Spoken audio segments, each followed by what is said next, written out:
Boa noite, Jean. O áudio tá bom?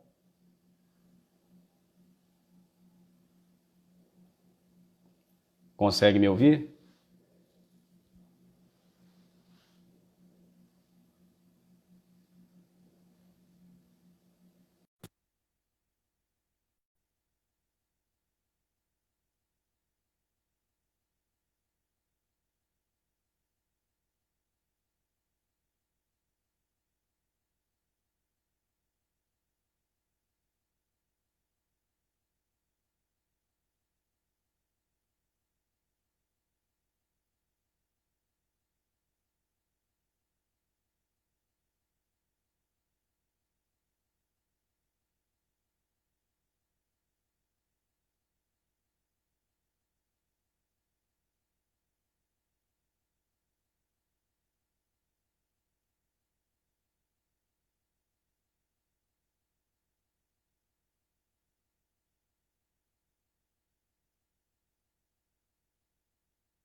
A Maiara também. Boa noite, Maiara. Agora sim.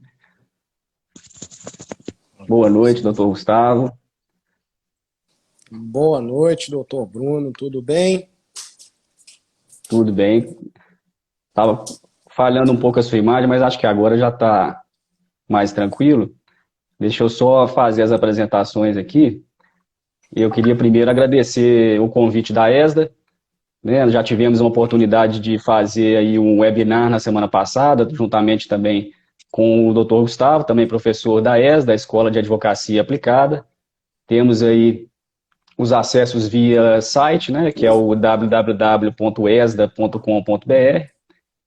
E meu nome é Bruno Domingos, sou advogado, sócio do escritório GTB e Domingos Advocacia. Já estamos aí no mercado há mais de 10 anos. Temos aí o outro sócio fundador, que é o Dr. Gustavo Bijos. O Dr. Gustavo é membro e conselheiro da AMAT, é integrante do Tribunal de Ética da OAB e também delegado de prerrogativas, além de outros títulos aí que nós não vou me alongar aqui, já que o tema hoje é audiências trabalhistas. Boa noite, doutor Gustavo, e obrigado pela presença. Boa noite, doutor Bruno. Com essa formalidade que nós temos que começar mesmo a live, porque, de fato, a audiência é um ambiente formal, né? E é sempre um prazer aí poder dividir as teses e as teorias de tudo que a gente discute, os atendimentos aos nossos clientes em conjunto. E não sei como é que tá essa programação nossa aí, se a gente vai seguindo as perguntas que já foram sendo feitas, se as que não foram. Agradeço aí a participação, né, de todo mundo que está entrando. Temos aí a presença do doutor Paulo Henrique Meira Passos, né, grande parceiro também. Agradecer aí mais essa atividade, doutor Paulo. Vamos aí continuando aí a aprender juntos. A minha sugestão, doutor Gustavo, é a gente partir por uma ordem cronológica aí das perguntas. Nós tivemos algumas aí enviadas ao perfil do escritório e uma série de outras por meio dos stories do perfil da ESDA, da Escola de Advocacia Aplicada. Então, seguindo essa ordem, acho que já podemos iniciar. A pessoa até parece que não está aí, é a Hilda Santos Andrade. A pergunta dela é relativa ao estágio. Até é oportuno aí que o doutor Gustavo já presidiu uma das comissões aí relativas aí muito interessantes aos estagiários, que é da OABE, né? Primeiro presidente da OABE. E a pergunta da Hilda, ela diz respeito aos direitos dos estagiários, se o estagiário tem o mesmo direito de que um seletista. Eu vou aproveitar o gancho da pergunta para trazer para o ambiente aí de audiências trabalhistas, mas, na verdade, o que ela pergunta está disposto na Lei 11.788, né, que é a lei do estágio, que prevê os requisitos aí e tudo que deve ser atendido para que isso configure, de fato, uma situação de estágio, sob pena, a sanção prevista na própria lei é de configurar o vínculo empregatício com todas as verbas aí atinentes a ele. Né? Então, tem essa disposição aí, a Hilda, se quiser acompanhar pela lei 11.788, está tudo lá. Mas o gancho que eu trago para a audiência, e já vou repassar ao doutor Gustavo, é se o advogado, se o estagiário regularmente inscrito na OAB, ele pode conduzir a audiência sozinho. Olha, doutor Bruno, eu, em que pese, enquanto eu, como estagiário, né, atuando nessa área, eu não recomendo que um estagiário de primeira viagem faça uma audiência trabalhista, né, porque ela é cheia de trâmites, né, a gente precisa conhecer o processo anteriormente de tudo, e existem muitos momentos na audiência que eu acho que um estagiário não é indicado para fazer, ainda que ele tenha experiência. Eu acredito que o doutor já tem alguma resposta legal aí da lei de estágio para nos dizer se de fato pode ou não pode, né? Na verdade, a resposta está no próprio estatuto da OAB. Né? É claro que o estágio é atividade dispensável, né? A gente tem que ter esse contato prático, a gente vê que muitos estagiários chegam ao nosso escritório, por exemplo, com perguntas muito básicas, desde se precisa chamar o juiz de excelência ou de meritíssimo, o que acontece se não chamar, mas a questão do estagiário conduzir sozinho, aí que está a pegadinha da pergunta. Sozinho ele não pode, porque dispõe o artigo 3º do Estatuto da OAB, no seu parágrafo 2º aí, que a possibilidade, sim, do estagiário praticar atividades privativas de advocacia, mas desde que em conjunto com o advogado e sob a responsabilidade desse. Então, ele pode estar ali à frente, desde que amparado por um advogado regularmente inscrito e também presente. Eu até, assim, numa audiência trabalhista, e a gente até chegou a conversar outro dia também numa live a respeito dessas audiências. Eu, enquanto estagiário, eu cheguei a fazer uma audiência, não me portando, quer dizer, me portando como advogado, sim, mas eu acredito que o juízo teve a impressão de que eu, de fato, era o advogado e não que eu tenha dito que fosse, mas pareceu que sim, né? Então, ao final da A audiência, gente eu fui tem, admoestado pelo juiz para que isso não pudesse acontecer, né? E aí eu aprendi na prática e que, de fato, a gente não pode, o estagiário não pode conduzir sozinho a audiência. isso, a gente tem isso, é importante esse ponto aí também, que em se tratando do juízo trabalhista ou dos juizados especiais, é mitigado isso, de certa forma, porque a própria parte pode comparecer sozinha, né? Esse jus postulante é conferido também ao litigante. Então, mas é sempre necessário observar esse ponto aí para não acatar nenhum prejuízo para o cliente e para que o advogado saiba que aquele estagiário, aquilo que for feito, a responsabilidade vai recair aí sobre ele. Bom, seguindo aqui, nós temos uma pergunta. Na verdade, foi a primeira pergunta. Foi feita pelo Augusto Reis, no perfil do escritório GTB e Domingos. Ele quer saber quanto tempo depois de ser mandado embora ele pode recorrer à Justiça do Trabalho, aí a questão das prescrições, né, que se aplicam aí à Justiça do Trabalho.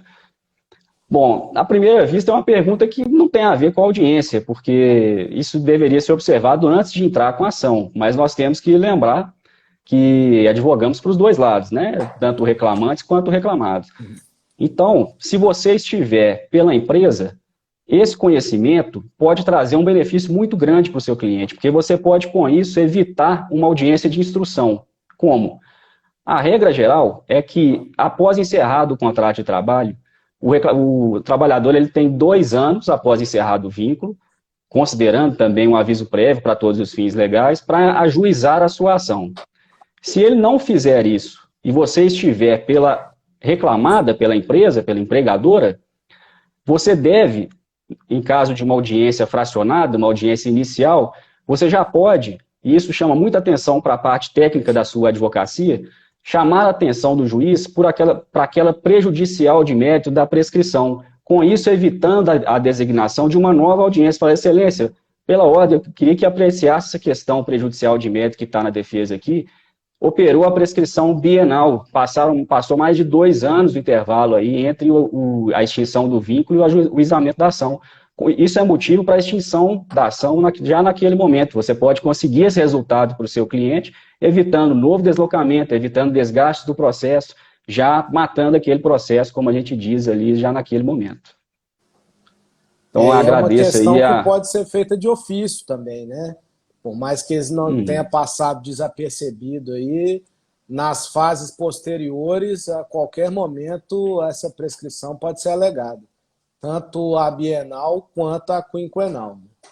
Isso. A Tatiana Ottoni está perguntando aqui, boa noite, Tatiana, se não são 5 anos.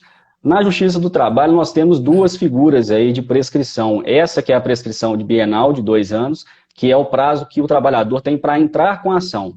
Uma vez que ele entrou com a ação, ele pode cobrar os valores referentes aos últimos 5 anos. Então, aí sim, são 5 anos para cobrar os valores aí devidos para trás. Se ele, por exemplo, parou de trabalhar em 2018, ele tem até 2020 para cobrar, mas ele vai poder cobrar os valores aí até 2015. Ok? Exatamente. Eu queria fazer só um registro aqui da pergunta da Márcia Correia, ponto 794, que foi... uma pergunta aí, senhor viu, doutor Bruno? Doutor Pedro está aqui? Doutor Pedro está aí, doutor Pedro Fonseca, nosso gestor aí da ESDA. Então, nós não podemos de registrar a presença ilustre do doutor Pedro Fonseca, que é o coordenador geral, pós-doutor em Direito, aí à frente da ESDA. E muito obrigado, Pedro, aí, pela atenção e pelo convite. Qual que foi a pergunta? Ele pergunta o seguinte, o que fazer se uma testemunha mentir na audiência? Essa é uma pergunta que parece que o Fábio ele fez diversas perguntas no perfil da ESDA, naquela sessão dos stories. Bom, a testemunha, aí nós estamos pressupondo que ela será compromissada, né? E mentir em juízo é crime. O juiz, a primeira advertência que ele fará é essa. Se você, inclusive isso pode implicar em multa para a própria testemunha. Nós já vimos isso acontecer aí diversas vezes na prática. Se você perceber, aí é o papel do advogado de saber quando e como questionar para evidenciar essa alteração da verdade, essa mentira da testemunha, para que aquele testemunho, então, possa ser descartado e aí as sanções legais impostas à testemunha, se for ficar comprovado, existe até registros aí de casos em que o próprio advogado foi condenado como partícipe por ter orientado a testemunha no sentido de mentir, de fantasiar aí fatos que não aconteceram. Obrigado aí, doutor Pedro, pela atenção e pela pergunta. E o fato da testemunha mentir nem sempre é algo que nós conseguimos identificar naquele momento, né? A gente já teve casos de audiências trabalhistas, né? O professor e juiz Antônio Gomes, hoje desembargador, ele gosta muito de fazer, inclusive, de ouvir todas as testemunhas de uma vez.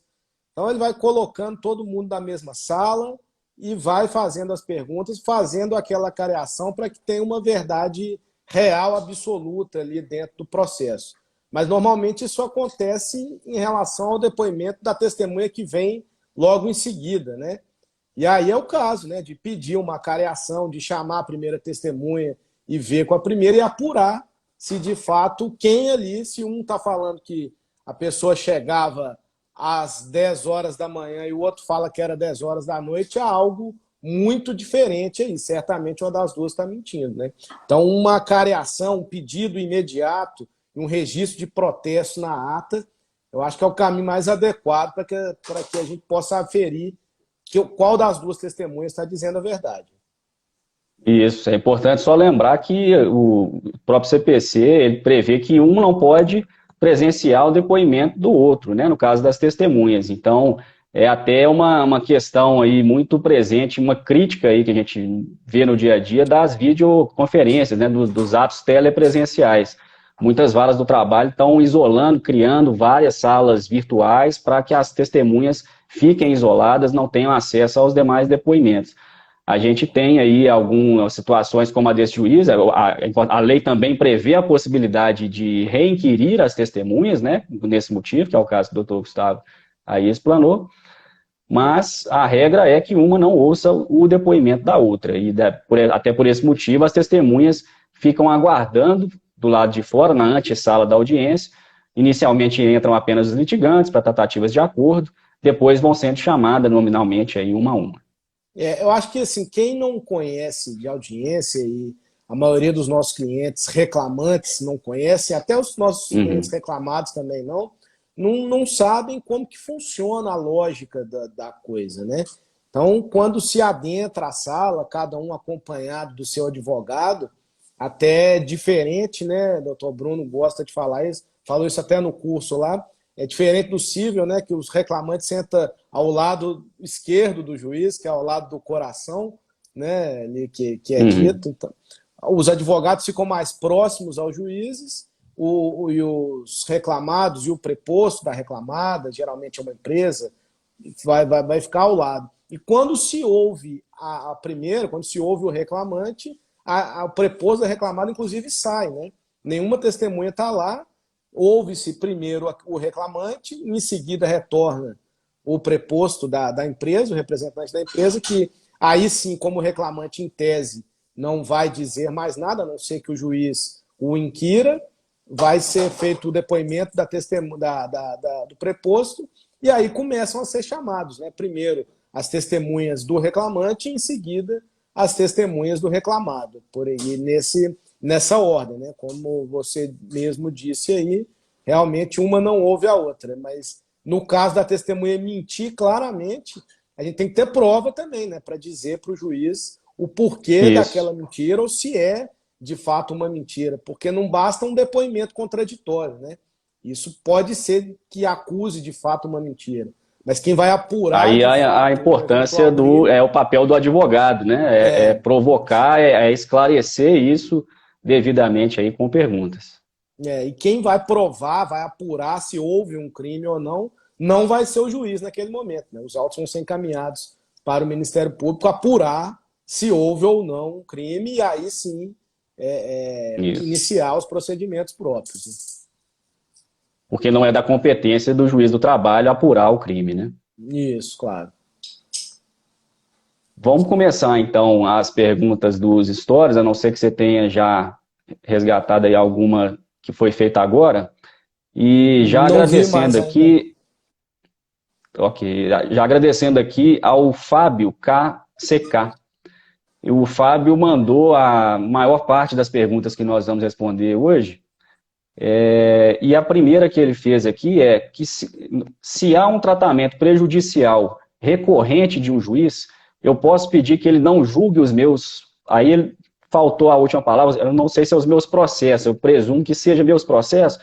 Não sei se o Fábio é advogado ou se ele já está sendo demandado na Justiça do Trabalho, mas de uma forma ou de outra, isso demonstra inimizade do juiz com o advogado ou com o litigante. E aí, nesse momento, não há mais imparcialidade, que é o que o juiz deve ter.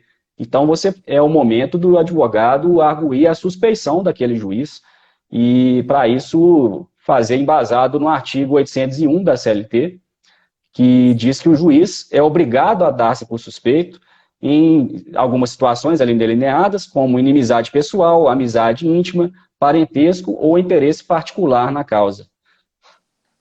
É importante o Dr. Pedro que, até assim... perguntou algo aí nesse sentido aí também, se você está vendo, doutor Bruno. Como sair de uma situação sensível, como caso o juiz ser deseducado com o advogado, que é um tratamento prejudicial aí que o Fábio KCK também disse, né? Acho que também está respondendo a pergunta do doutor Pedro aí de novo. Uhum.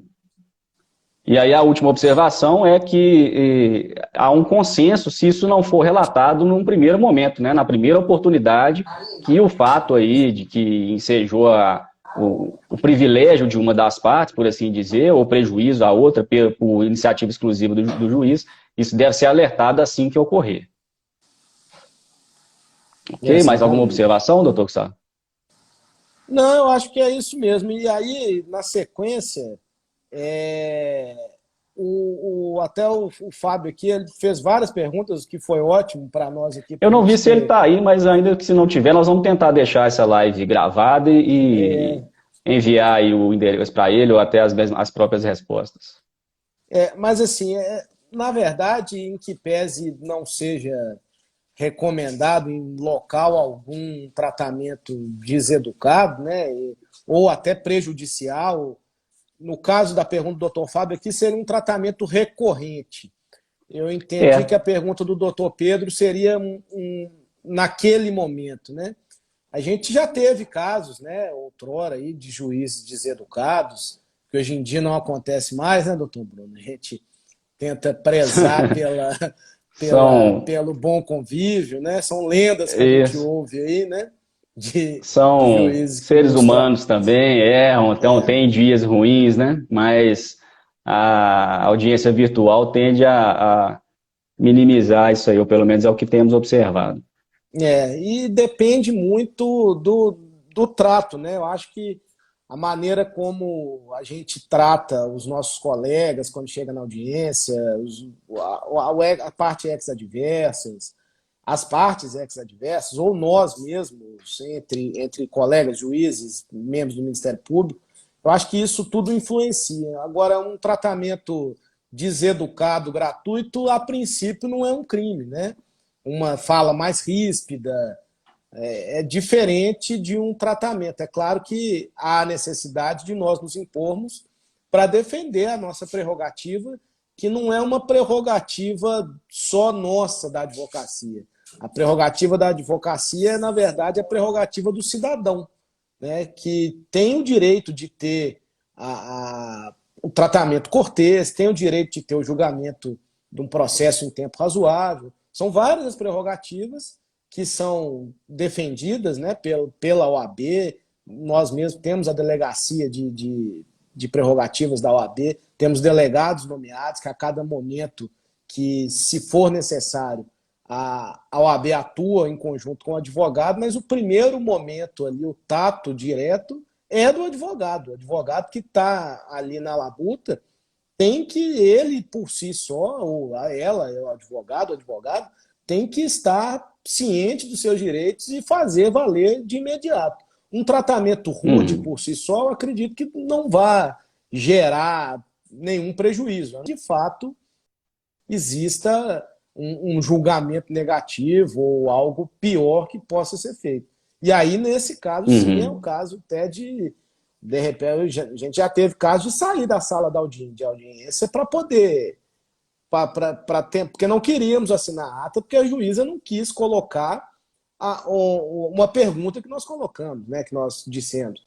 Então tivemos que chamar Só lembrando polícia, fazer aqui, boletim doutor de Gustavo, ocorrência, né? só para desculpa interromper, mas só lembrando aqui, essa é uma dúvida recorrente também, principalmente dos estudantes de direito. O doutor Gustavo, ele é delegado de prerrogativas. Como é que funciona essa situação? Temos os telefones, as formas de contato, a própria cartilha da OAB, mas nesse caso aí de não querer assinar a ata, de um tratamento aí excessivo, né, rude e indevido, descabido por parte do juiz, qual que é o procedimento da delegacia de prerrogativas? Bom, antes da criação da delegacia de prerrogativas, o advogado ele já tinha esse direito de fazer. Porque o que é uma ata de audiência? A ata de audiência ela registra tudo o que acontece. Teoricamente, se alguém espirra dentro da sala, tem que ser dito: ó, a pessoa espirrou. Se a pergunta é feita ao juiz, se a contradita é feita, se é indeferido a pergunta X, tudo tem que constar dentro da ata. E é o papel do advogado cobrar que isso aconteça. Caso isso aconteça, nós já tivemos um caso, que é o que eu estava contando, de ter que chamar, fazer um boletim de ocorrência para que o juiz constasse aquilo ali. Esse caso aconteceu até em Lagoa Santa, há anos atrás. Mas hoje em dia existe o 0800 da OAB. Eu vou até o final aí da live, ou a gente vai colocar aí, do Volpe, o nosso presidente lá da comissão, doutor Bruno Cândido também. Liga o advogado de constatação, constata que a prerrogativa está sendo violada e a OAB entra como com a medida cabível possível. Seja um desagravo público, seja uma ação judicial, a OAB faz isso por nós. Uhum. Deixa eu só ligar isso aqui, já que nós entramos nesse assunto, para dar um respaldo até legal para o Fábio KCK. A última pergunta que ele fez é o advogado adversário grosserias. Eu chamo a atenção diretamente e peço ao juiz. Nós temos que lembrar um artigo muito importante aí, que é o artigo 360 do CPC, Fábio. Ele diz que o poder de polícia, ele incumbe ao juiz. O juiz deve manter a ordem na sala de audiência. E ele pode, inclusive, para isso, determinar que alguém se retire. A advertência que se faz, por exemplo, a gente sabe que no curso de Direito o estudante tem que assistir a algumas audiências, muitos atrapalham, mexem em celular, ou uma testemunha que já foi ouvida e está impaciente, quer ir embora, mas ainda não foi dispensada pelo juiz. O juiz ele tem o poder de polícia, é ele que vai manter a ordem e o decoro, chamando reforço policial se for necessário, ordenando com que alguém se retire da sala se for necessário. A previsão para isso está no artigo 360 do CPC, muito importante a leitura desse artigo aí. E ele diz também que é também dever do juiz tratar as partes com urbanidade, então ele não pode já chegar com um rito próprio, ele deve obedecer aí aquilo que está na lei. E também há disposição similar na LOMAN, que é a lei aí dos magistrados. Em relação ao advogado, também cabe o registro, há previsão no artigo 44 do Código de Ética e Disciplina. Eu vou ler aqui, ele diz que deve o advogado tratar o público, os colegas, aí é a pergunta do Fábio, as autoridades e funcionários com respeito, discrição e independência, exigindo igual tratamento e zelando pelas prerrogativas que tem direito. Aí é o que nós estamos aí dizendo, né? Então já respondemos aí a última pergunta do Fábio também. Deixa eu voltar aqui. Tem mais perguntas aí, doutor Bruno, da Tatiana, oi Tati, doutor Pedro também. A Tatiana fala assim, Tatiana no Brasil, é da prescrição? Não, no Brasil tem o direito de ajuizar de ajuizar ação contra empregadores e ficarmos marcados. E ficamos. Existe alguma proteção legal quanto a isso? Porque nos Estados Unidos eles processam ainda sendo funcionários, e isso não pode prejudicá-los por lei. Tatiana, aqui no Brasil, em tese, essa proteção existe, né? Eu falo em tese porque ela pode ser um pouco burlada. Vai fazer uma entrevista de emprego, uma das coisas que não pode ser exigida é uma certidão de antecedência, nem existe no Brasil. Mas existe um sistema de pesquisa, né, que é possível ser feito pelo CNPJ ou pelo CPF do empregador. Então, assim, o que acaba acontecendo? As empresas veem aonde aquela pessoa trabalhou antes, muito provavelmente busca no sistema o CNPJ da empresa e, a partir dali, ela teve uma ação ou se não teve. Agora, se a pessoa deixa de ser contratada, já tivemos casos desses também. A pessoa estava tudo contratada, ao final deixou de ser contratada porque descobriu-se que tinha uma ação trabalhista. E aí teve mais uma ação por discriminação, porque o simples fato de ajuizar uma ação trabalhista contra o empregador não pode isentar em nada o empregado, não pode prejudicar em nada o empregado em relação a isso. Então, as leis aqui existem, são de fato um pouco mal vistas, assim, não são tão funcionais quanto a dos Estados Unidos, mas que existem aqui também existem, né, doutor Bruno? Isso, Só lembrando que essa consulta, essa lista, ela não pode existir, né? A gente sabe que existem cadastros aí velados, né? Mas a busca feita no tribunal pelo nome da pessoa física, ela não mostra resultado. Esse dado é sigiloso. Ninguém consegue pegar o seu CPF, lançar no site do tribunal e ver quais ações, ou o seu nome, né? A exemplo do que acontece na seara civil, e ver quais processos, contra quem, ter acesso à íntegra ali diante da publicidade. Na Justiça do Trabalho isso é mitigado. Isso aí. Doutor Pedro perguntou novamente ali se cabe um pedido de suspeição. Acho que está voltando àquele assunto do juiz antigo aí, que tem mais uma pergunta também do Fábio KCK, né? A respeito Isso, disso. mas esse foi o que nós dissemos, né? De arguir a suspeição assim que notado aí o fato. O Fábio ele faz uma pergunta em relação ao tratamento recorrente, eu estou presumindo que ele é advogado, e mas isso pode ser em razão de alguma inimizade também com a parte, né? E assim que isso ficar demonstrado, arguir a suspeição daquele juiz. Ele até, eu vou buscar a sexta pergunta que ele fez. O juiz demonstra parcialidade privilegiando a outra parte. O que eu faço? Nós respondemos no webinar, né? Até vai ser disponibilizado aqui um webinar que fizemos nesse mês sobre os 5 maiores erros do advogado em uma audiência trabalhista, que na verdade nós acabamos transformando em 7 erros, né, doutor?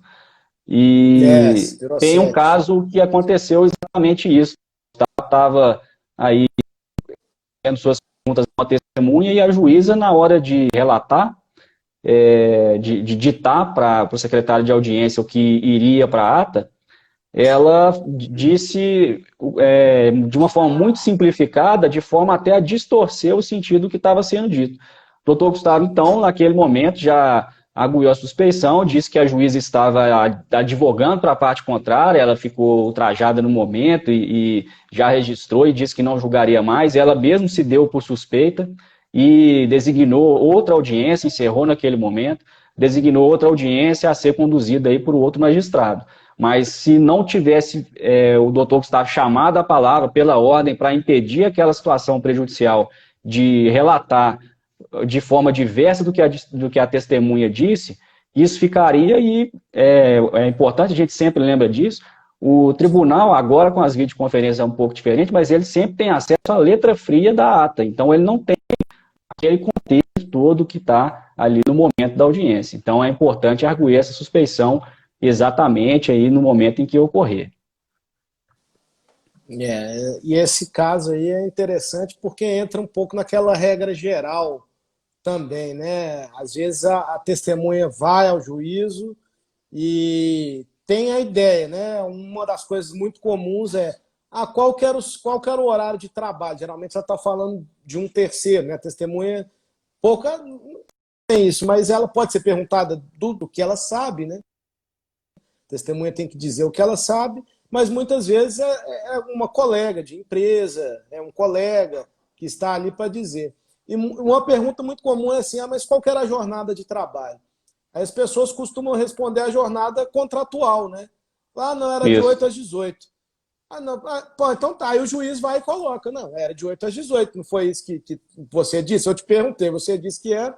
Não, mas eu chegava às 7h30, mas aí já colocou que era de 8 às 18, chegava às 7h30, saía 8, já é uma mudança no depoimento, né? Então, até por isso que é necessário conversar com as testemunhas, jamais instruir, mas extrair delas o que elas sabem e dizer, respondendo o que de fato acontecia, né? Não uma pergunta literal, porque às vezes essa forma abrupta que o juiz faz a pergunta, as pessoas têm medo da justiça, né? Chega o juiz perguntando como que era. Poxa, será que eu vou responder a jornada contratual ou a jornada que eu fazia? Peraí, o que está escrito é de 8 às 18. Mas, na verdade, era outra coisa. Será que o juiz vai me oportunizar a responder isso? Então, o ideal é que a pessoa já diga logo de cara o que houve, né? Isso, essa a importância do trabalho de preparação do advogado, né? A audiência, ela muitas vezes dura poucos minutos, mas ela é o resultado de todo um estudo, de toda uma estratégia, e isso passa por estudar as testemunhas, ver quem de fato presenciou o quê, se é o caso de ouvir ou não essa testemunha, né? Isso aí nós dissemos no webinar também. Esse trabalho de preparação é o que vai definir ali aqueles minutos, é o sucesso naquele caso ou não. Conhecer a lei, conhecer a matéria, aqui nós estamos tratando de dicas que passam por isso, conhecer o respaldo da ação, até onde o advogado pode ir, ou deve ir ou não.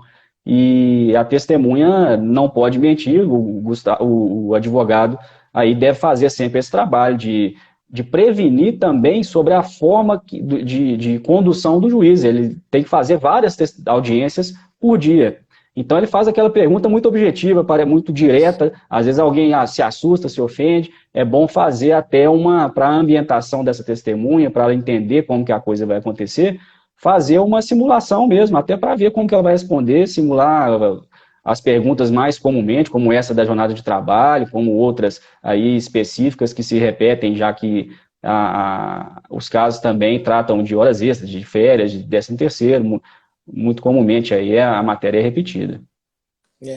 Não sei se você ouviu aí, Bruno, doutor Bruno, temos aí duas perguntas da doutora Mariana Fernandes Fonseca. Posso fazê-las aqui?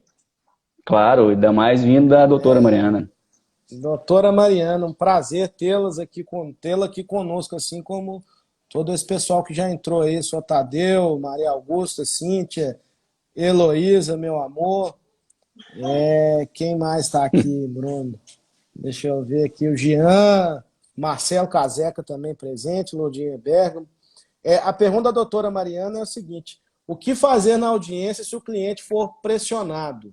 E a outra é como contraditar uma testemunha. Quer começar ou eu começo daqui? Podemos começar pela contradita. Essa coincide com a próxima que estava aqui na lista, do Fábio KCK. A pergunta dele no depoimento da testemunha adversária, eu percebo a suspeição. É uma situação também um pouco mais específica, mais relativa à contradita. Tem gente que... É uma dúvida também. Em que momento que eu vou falar que aquela testemunha não deve ser ouvida porque ela tem interesse na causa, porque ela tem amizade íntima com o reclamante? Muitos advogados já começam a audiência falando isso com medo de perder o momento. Em regra, é assim que identificada, assim que qualificada a testemunha. Ela vai relatar os seus dados, endereço, assim que isso acabar, antes do compromisso com a verdade, você deve fazer a contradita e levar provas no sentido do motivo que leva a não ouvir aquela testemunha, porque aquele depoimento é imprestável. Isso pode ser feito até por mídias de redes sociais, por isso é importante o estudo da testemunha para ver quem é aquela pessoa, se ela de fato tem condição de prestar um depoimento aí idôneo perante a justiça. E a pergunta do Fábio, é uma situação até que aconteceu numa audiência que eu fiz há pouco tempo.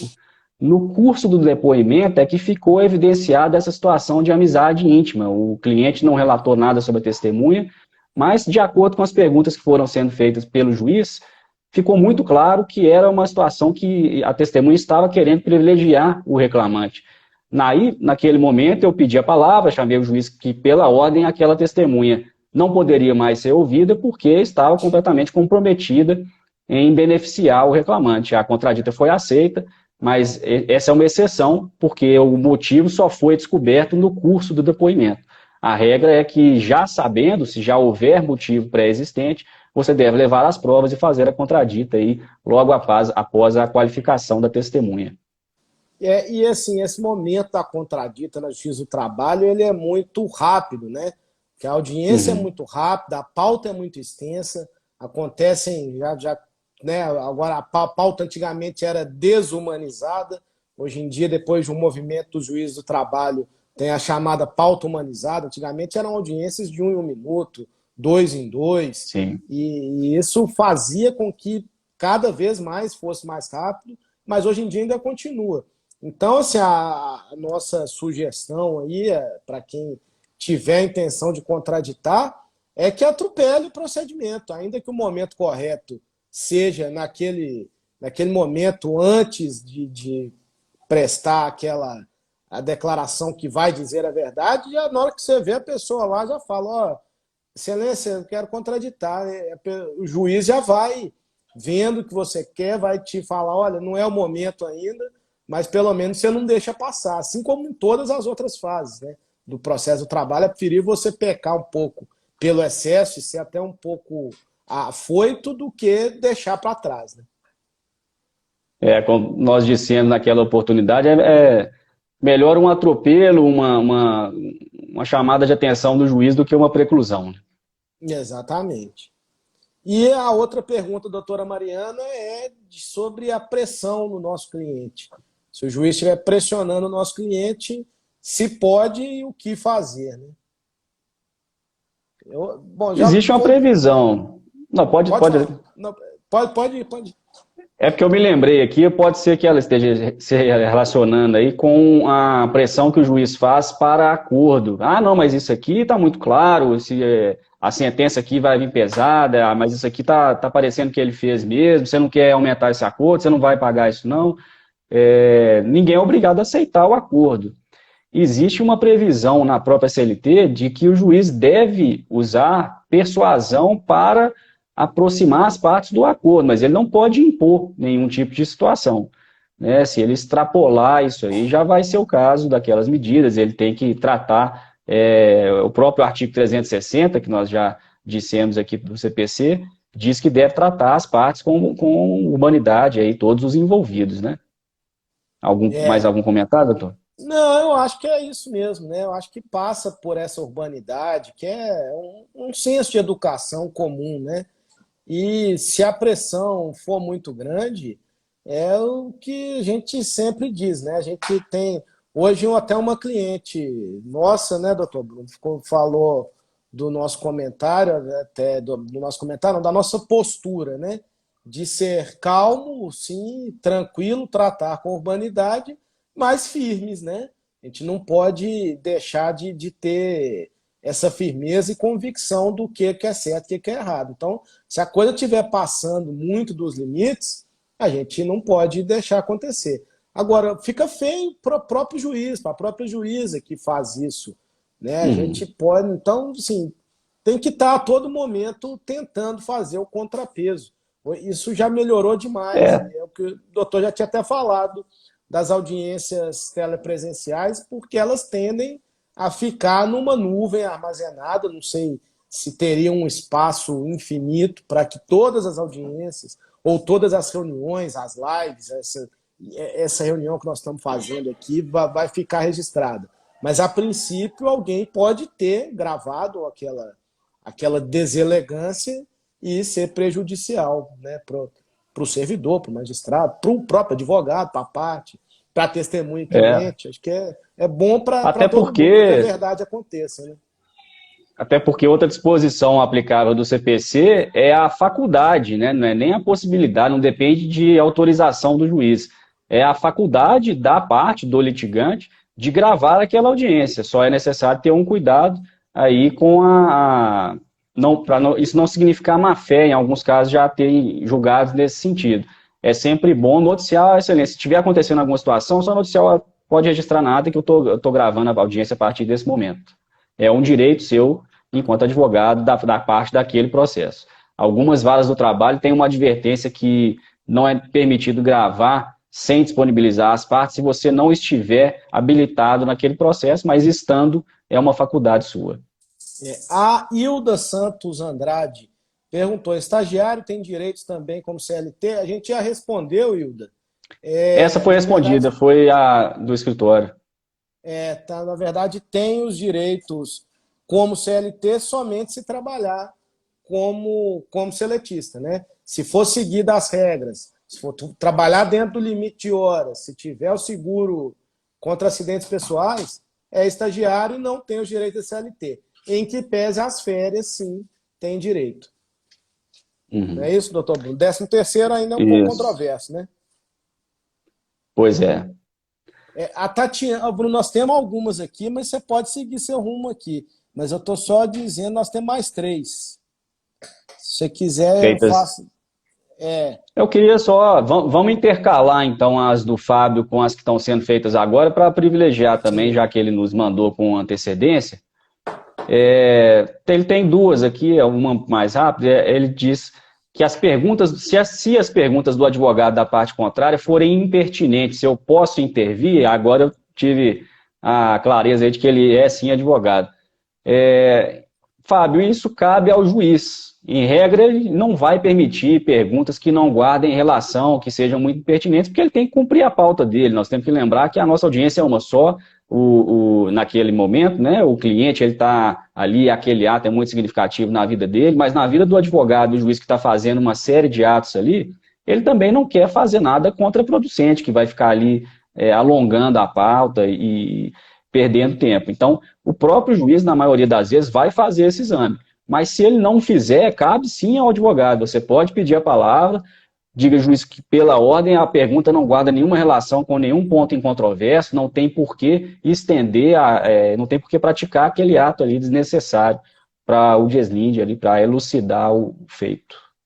E sobre esse ponto aí entra um pouco naquela regra geral de não é criar um tumulto, mas é uma audiência, são pessoas, todo mundo é ser humano ali. Uhum. Se for muito impertinente, com educação, interrompa, crie um caso, né? Olha, excelência é impertinente. A excelência vai dizer, olha, doutor, é a vez dele. Tudo bem, mas você já criou, já foi dito. Já, já foi fez falado notar alguma ali que coisa. aquilo ali não é normal, né? Não deve prevalecer, ou pelo menos é a sua posição, né? O processo do trabalho é um processo conhecido como processo de audiência, porque muita coisa se resolve ali naquele momento. Então é preciso ter essa postura aí de não esperar, uma coisa que a gente sempre também diz em relação a essas dúvidas iniciais de audiência, o juiz não vai te passar a palavra em cada momento que você possa intervir se seu cliente estiver sendo prejudicado. Uma pergunta impertinente, uma testemunha que não deve ser ouvida, isso aí cabe ao advogado acompanhar a ata, ver o registro, se manifestar em qualquer momento que seja aí identificado o prejuízo ao seu cliente. E claro, você vai Deixa eu passar a só... palavra quando tiver uma pergunta, doutor, é só a vez de perguntar. Sim, Vai o que eu perguntar quis ou dizer é não, que essas fases no não são geral bem não tem, né? delimitadas, né? Vamos fazer agora a conciliação, agora a defesa, agora a coisa flui, né? Não é uma série de atos aí que você vai ter, acender uma luzinha toda hora para que você tenha que falar. Posso fazer mais uma do Fábio aqui, já que essa foi Claro, curta? sim. Ele diz aqui que, por motivo justo, o autor não conseguiu chegar e o juiz arquivou o feito sem deixar o advogado registrar nada. O que fazer? Começa por esse motivo justo, né? Você, presente enquanto advogado, deve fazer registrar sua presença na ata, pedir para que seja registrado também que o reclamante se ausentou por motivo, a CLT trata de motivo poderoso, sem especificar, né? Nós temos até aqui para embasar legalmente a resposta da pergunta feita, mais essa pergunta do Fábio. No artigo 843 da CLT, Fábio, nós temos aí no parágrafo 2º, se por doença ou outro motivo poderoso devidamente comprovado não for possível ao empregado comparecer pessoalmente, poderá fazer-se representar por outro empregado que pertence à mesma profissão. Mas nesse caso aí, se não houve tempo de chamar essa outra pessoa, né, que poderia ter representado justificadamente, vale a leitura do artigo seguinte, que é o 844 da CLT. O não comparecimento do reclamante importa ao arquivamento, mas, ocorrendo motivo relevante, poderá o juiz suspender o julgamento, designando nova audiência. O que você precisa fazer aí de uma forma muito clara, muito evidente, enquanto advogado? Comprovar que motivo foi esse, que ele realmente foi impedido. Não é qualquer coisa que vai fazer com que o juiz designe nova audiência e impeça esse arquivamento, não. Certo, doutor? Não, exatamente, é isso mesmo, você respondeu tudo aí que eu pensava também. Agora, não deixar registrar, né? A pergunta dele diz, juiz arquiva sem deixar advogado registrar nada. Esse registro de algo, o que seria registrado, né? Assim, registrar, o reclamante não veio, arquiva normal, a não ser que exista de fato já provas, a não ser que, né, tenha algo a ser dito, documentos, peticiona, né? Se não apareceu, peticiona. Se o juiz não deixou, chama as prerrogativas, porque a ata deve registrar o que aconteceu. Então, se o juiz não registrou, o juiz está errado. O juiz deveria falar, ó, dada a palavra ao advogado do reclamante, disse isso. E pronto, registra o que o advogado quis dizer e faz a decisão conforme entender, né, cabível. Agora, se não fez isso, Uhum. peticiona, chama as prerrogativas, se arquivar, recurso ordinário. Eu acho que é o caso, tem que mostrar por que que o reclamante não foi, né?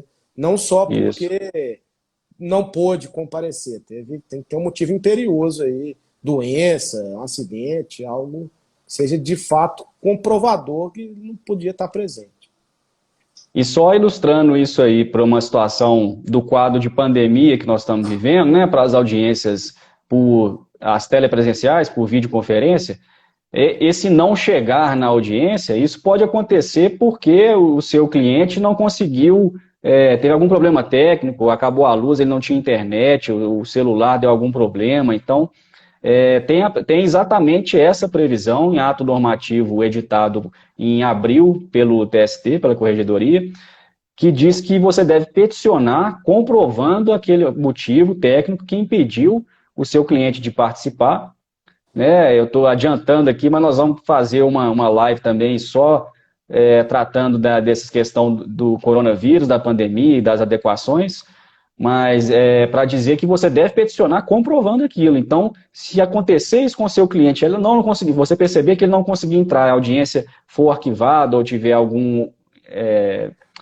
ato nesse sentido, imediatamente ligue para o seu cliente e peça para ele juntar provas, fotografar de tudo que aconteceu, demonstrando aquilo naquele momento, né, com o horário registrado e tudo mais, para que aí sim o juiz possa designar outro ato. É claro que nesse momento há uma compreensão maior, mas é assim preciso, é necessário comprovar aí o motivo que levou à ausência naquele ato.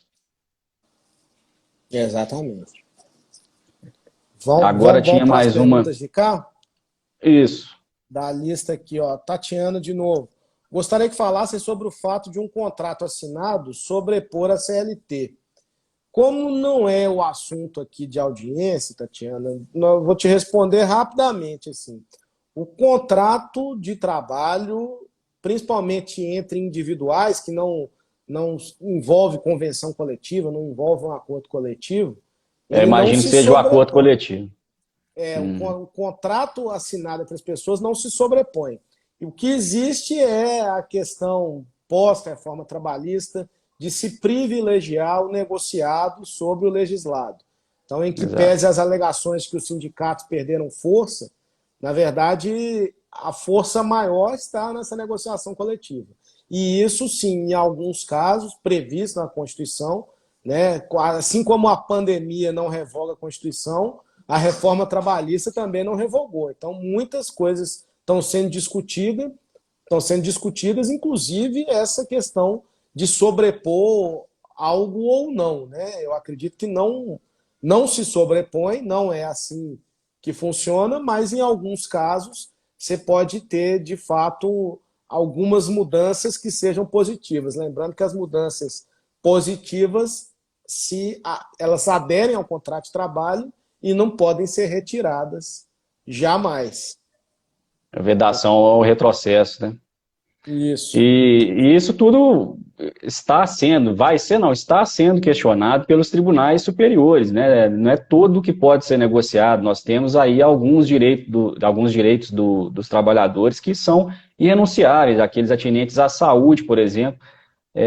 Só para ilustrar isso, o STF já reconheceu inconstitucionalidade de alguns artigos relacionados à saúde da MP 936, essa medida provisória aí que veio tratando da redução de jornada, da suspensão do contrato de trabalho, do próprio teletrabalho, entre outros assuntos, como esse, que foi tido aí como inconstitucional. Mas vamos voltar à A matéria das Márcia, audiências, né? a Márcia Corrêa também foge um pouquinho aqui. Motoristas de aplicativos podem pedir efetivação de trabalho como se fosse um funcionário da Uber ou 99, nunca conseguiram me explicar. Minha opinião, Márcia, eu acho que até, Bruno, de repente a gente pode marcar um dia de discutir sobre esse assunto, só sobre esse assunto.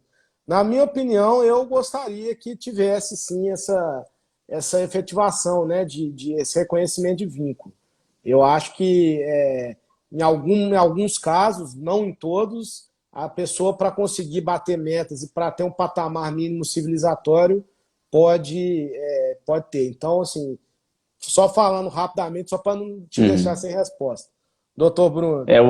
O objetivo, a intenção do legislador aí é conferir dignidade ao trabalhador, né? Então isso tem que ser sempre levado em consideração. Agora, cada decisão, isso gera um alarde muito grande, né? Então, nós temos aí milhares de pessoas nessa situação de aplicativo. Mas acho que vale sim uma discussão mais detalhada aí, até porque são diversos posicionamentos e implicações. Outro aqui, doutor Bruno, Barbearia Loyola, Santa Efigênia. Barbeiros autônomos em comum acordo, ganhando comissão por porcentagem do corte. Pode pedir efetivação no meu MEI? Bom, também foge um pouco da pergunta, mas a efetivação, pelo que eu entendi, também é o reconhecimento de vínculo. Aí a Parece que é uma discussão questão é de se é parceria, parceria né? ou não, né? Isso. Sendo É. parceria, a princípio a parceria é aceita, mas já tivemos casos dos dois lados. Mas a princípio a parceria Já, está aí sendo vai aceita. pesar, tem que ter, a gente precisaria de mais detalhes, por exemplo, que é qual material, quem que está fornecendo o material, aluguel, como é que está sendo dividido. Se for uma questão de parceria dividindo ali 50%, 50%, caso de dois barbeiros, ou de maneira igualitária entre todos aqueles que estão trabalhando, isso aí vai configurar parceria, mas é preciso ver isso aí com mais detalhes. Zé do Burger. Motoboy pode pedir vínculo empregatício para deliveries? Temos que fazer contrato para evitar isso?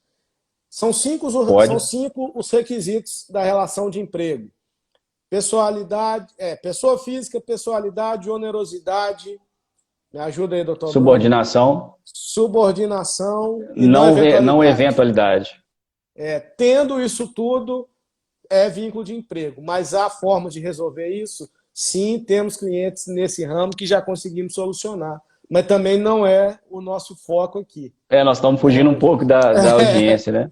Mas se ele for pessoa física, prestando, sem se fazer substituir, recebendo salário, recebendo ordens daquele que está ali à frente do negócio, presente todos os 5 requisitos, vai ser sim reconhecido o vínculo empregatício. Existem formas aí de readequar, mas aí é uma discussão mais extensa também. Doutor Paulo Henrique Então, Meira, o cliente deve doutor ficar falando Paulo, diretamente com o juiz e as partes na audiência? O cliente deve falar diretamente com o juiz e as partes na audiência? doutor Paulo, isso é um novo abraço a ele. Isso, na verdade, na Justiça do Trabalho, nós temos uma situação que não acontece em outros casos, por exemplo, na Justiça Federal Criminal, uma audiência que eu tive a oportunidade de fazer, foi até laçado lá para fazer essa audiência criminal.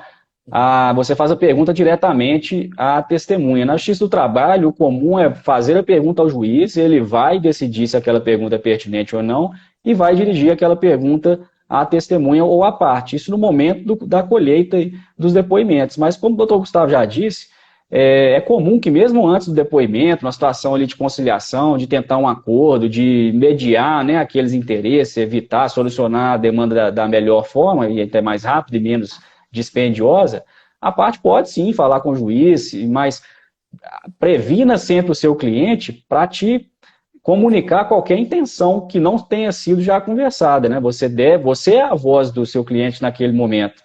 E se o juiz estiver perguntando diretamente à parte, ela deve responder, que vai ser o momento do depoimento. Imagino que seja isso, doutor. Eu acho que eu concordo. Eu estou só com medo da gente cair aí, doutor Bruno. Nós temos 1 hora, né? Você está controlando aí o tempo, porque Acho daqui que a pouco o Instagram cai a gente, né? vamos tentar responder aí o máximo. Ainda tem umas 6 perguntas aqui. Tem a Mas F eu acho Guerra que Corretora também que perguntou aqui sobre parceria de corretor de seguro comissionado, o que fazer. Bom, a gente pode responder isso, pode enviar para a gente, que a gente tenta responder depois também. Nós vamos aproveitar se que o tempo está curto, focar nas audiências, né? podemos marcar uma live só sobre reconhecimento de vínculo, requisitos, né? É um tema interessante que vamos poder abordar aí diferentes formas de contratação também, pejotização, né, e tudo mais. Exatamente. Agora, uma outra aqui do Fábio relacionada à audiência. O juiz condicionou o prosseguimento da instrução à réplica oral ou abrir mão da réplica. Pode isso? Você quer responder? Peraí, o juiz condicionou prosseguir a instrução à réplica oral ou abrir mão dela. Olha, a réplica é oral, né? Na Justiça do Trabalho, tá escrito na CLT que a réplica é feita ali. Agora, é Deixa eu muito só, eu vou incomum, né? precisar te Claro. interromper aqui, porque nós vamos ter mais 10 segundos. O doutor Pedro sugeriu a gente fazer a leitura das perguntas, mas eu vou relatar no perfil, nós vamos cair em 2 segundos e